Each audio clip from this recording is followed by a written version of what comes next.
போலீசார் கைது செய்தனர்.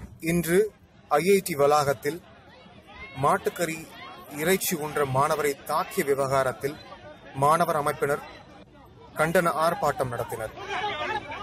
ஆர்ப்பாட்டத்தின் பொழுது ஒரு மாணவியின் கையை உடைக்கும் ஒரு போலீஸ்காரர். இந்த கேவலமான காட்டு மிராண்டி செயலை தமிழ்நாடு இளைஞர் கட்சி வன்மையாக கண்டிக்கிறது. இந்த காவல்துறை மீது அதிகபட்ச தண்டனைகள் நிச்சயம் வழங்கப்பட வேண்டும். உடனடியாக பணியிலிருந்து நீக்கப்பட வேண்டும். பாருங்கள் இந்த காட்டு மிராண்டி செயலை.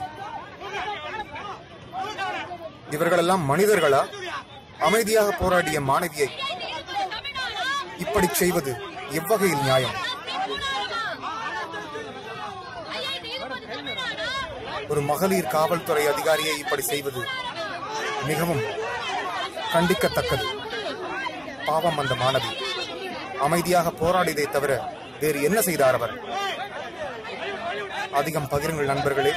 இந்த காவல்துறை அதிகாரிக்கு தக்க தண்டனை நிச்சயம் வழங்கப்பட வேண்டும்.